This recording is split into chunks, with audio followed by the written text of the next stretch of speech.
Today started with an explore around the most beautiful cemetery before checking into a most wonderful campsite.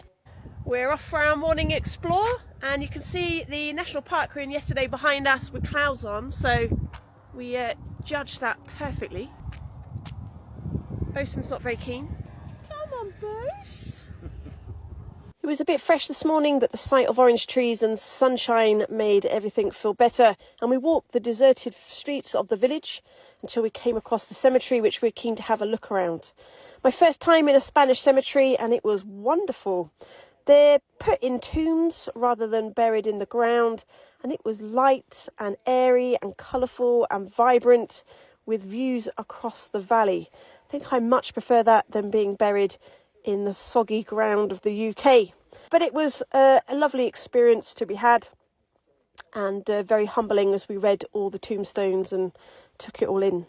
The church in the village was very big but dark and very quiet, but we poked our heads in to have a little look around. It just rained, so we had to pop in and have a coffee somewhere. Clouds in the sky, what's going on? We then hit the road and drove 35 minutes south and west to this campsite, which we were booked into and looking forward to. As you can probably see, we've got a few clouds in the sky. Believe it or not, it is meant to rain for the next 2 days. So we've come to this campsite, which we had booked originally anyway, because Paul needs to fly back to the UK again. But it's not a normal campsite. This is somebody's house. They've got a couple of bed and breakfast rooms, and they also allow camper vans to stay. It's beautiful. I'm going to give you a tour. So I think they've got space for about 6 camper vans. Some of them they rent out themselves as well, but there was loads of space. We picked up some signs towards a lounge and an honesty bar and had a little walk. On the way there's a little terrace to do yoga or Pilates with a view across as well, so I hope to use that.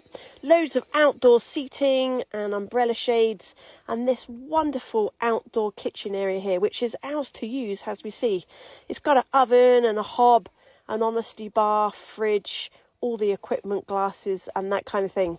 And then the other side of it, some tables to eat in, a TV screen and a nice log fire. So a wonderful place to relax so you're not cooped up in your vans. Outside is a mix of wonderful flowers and fruit trees. We've got banana plants, all sorts of things. It felt so tropical walking around, and we're allowed to help ourselves as well.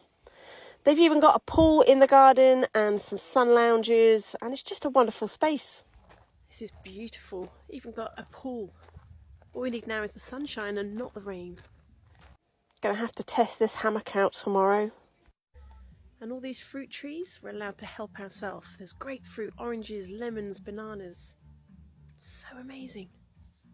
As you can expect, we've got all the facilities as well. A rubbish area, toilet emptying cassette and a laundry.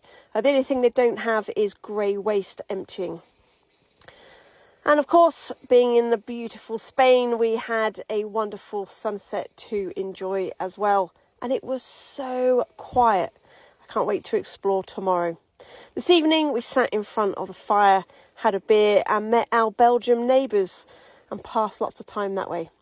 To give you an idea of where they're located, obviously Paul needs to go home to Malaga, so we're within an easy strike of that. But we're in a little village, and it's called Go Spain Camperplatz, and it's a family from the Netherlands that own it. They've been incredible so far. We'll update you tomorrow.